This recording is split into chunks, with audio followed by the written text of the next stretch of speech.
गणपति अथर्व शिष्य गणेश जी के पर ब्रह्म स्वरूप को दर्शाते हैं।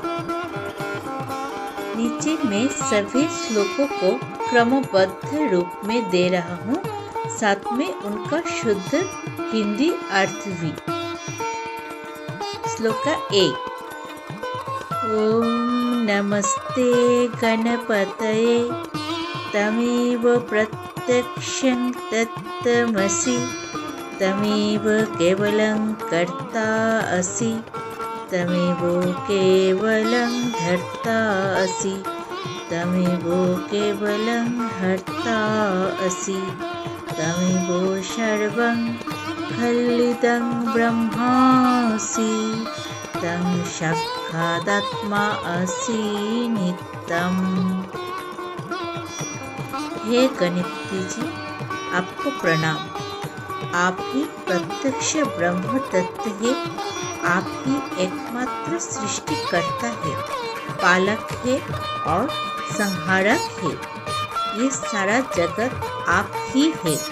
आप ही नित्य आत्मस्वरूप है। श्लोक 2। ऋतं वच्मि सत्यं वच्मि। मैं ऋत ब्रह्म सत्य बोलता हूँ, मैं सत्य बोलता हूँ।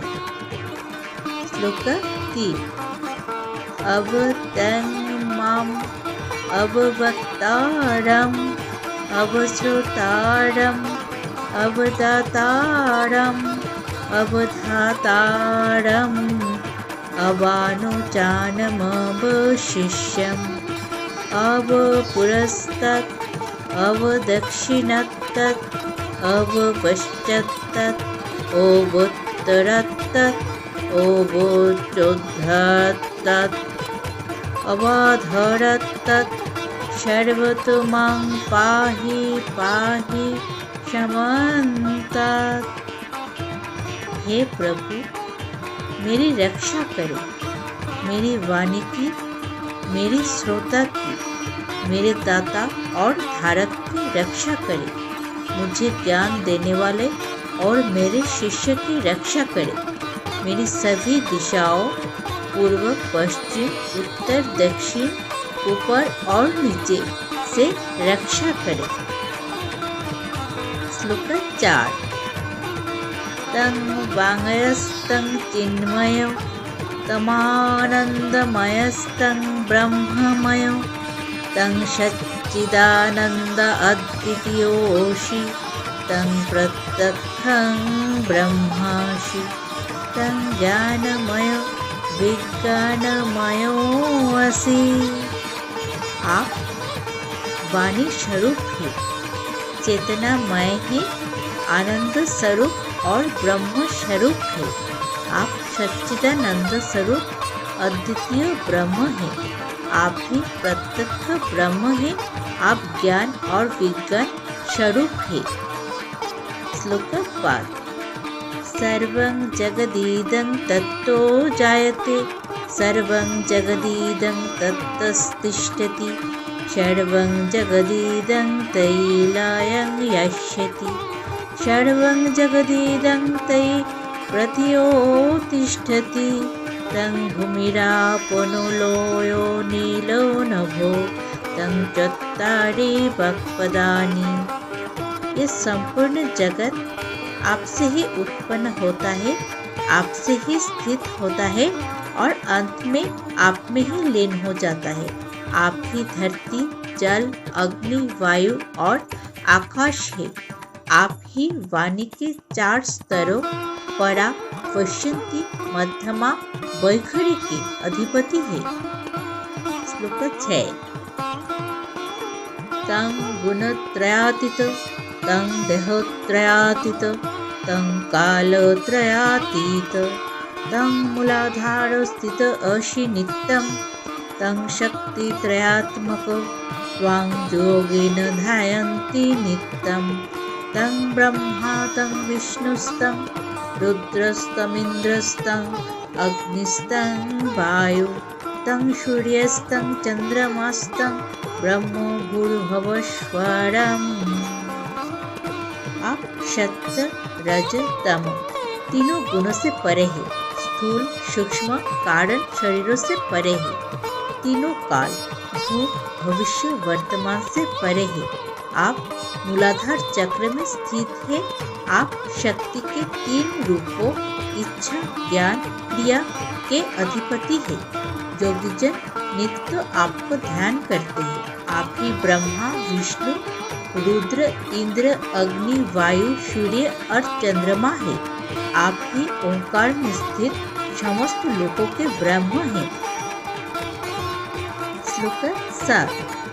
गणादिं पूर्वमुच्चार्य वर्णादिं तदनन्तरम् अनुस्सार परतर अर्धेन्दुलशीतं तारिणं रिद्धम् एतत् तव मनुष्यरूपं गकार पूर्वरूपम् अकार मध्यमरूपम् अनुस्सारश्चान्तरूपं बिन्दुरुत्तररूपं नादसंधानं संहित असंधि शैषा गणेश विद्या गणको ऋषि निचित गायत्री छंदो गणपतिर्देवता ओम गं गणपतये नमः।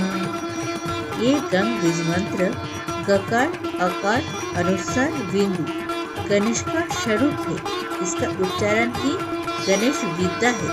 इसके ऋषि है गणक, छंद है गायत्री, देवता है गणपति। ये मंत्र है ओम गं गणपते नमः। श्लोक 8। एकदंताय विद्महे वक्रतुंडाय धीमहि तन्न दंती प्रचोदयात्। हम एक दंत गणेश जी को जाने, वक्रतुंड का ध्यान करें, वो दंती गणेश हमें प्रज्ञा दे। श्लोक 9। एकदन्तं चतुर्हस्तं पाशमङ्कुशधारिणीं रदं च वरदं हस्तैर्बिभ्राणं मुषकध्वजं रक्तं लम्बोदरं शूर्पकर्णकं रक्तवाससं रक्तगन्धानुलिप्ताङ्गं रक्तपुष्पैः सुपूजितं भक्तानुकम्पिनं देवं जगत्कारणमव्ययम् आस्तिकं धार्मिकं शांतं योगीशं योगनायकं। जो गणपति एक दंत है जिनके 4 हाथ हैं। हाथों में पाश अंकुश दंत और बरद मुद्रा है। जिनका वाहन मूषक है जो लंबोदर है। शूर्प कर्ण है, लाल वस्त्रधारी है।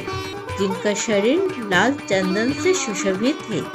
जो भक्त पर कृपा करते हैं, जगत के कारण है, अविनाशी है, आस्तिक धर्मशील शांत स्वभाव के योगी है, उन योगियों के भी नायक है। श्लोक 10। एतद् अथर्व शीर्षं जो ओधिते स ब्रह्मो भूयायो कल्पते स सर्व विघ्नेन बाधते स सर्वतो सुखो मेधते स पंच महापापात् प्रमोच्यते।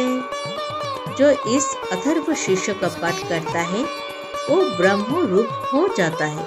उसे कोई विघ्न नहीं होता। वो सुख प्राप्त करता है और 5 महापापों से मुक्त होता है। श्लोक 11।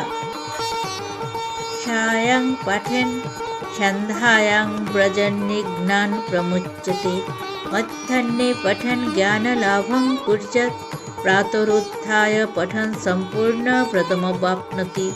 एतत् अथर्वशीर्षं अशिष्याय नो दातव्यं यो जोधि महद्दास्यति सोपापीयान् भविष्यति। सहस्रावर्तनात् यं जं कामं अभीप्स्यति तं तमुनेन साधयेत्। जो इसका पाठ संध्या समय करता है उसे विघ्न नहीं होते। दोपहर में पढ़ने से ज्ञान की प्राप्ति होती है और प्रातःकाल पाठ करने से सभी व्रतों का फल मिलता है। यह स्तोत्र अयुक्त व्यक्ति को नहीं देना चाहिए। जो मोहवश देता है वो पाप का भागी बनता है। जो इसका सहस्र पाठ करता है उसे इच्छित फल प्राप्त होते हैं। ये स्तोत्र न केवल भक्ति का बल्कि आध्यात्मिक ज्ञान का भी गहन स्तोत्र है। ये आप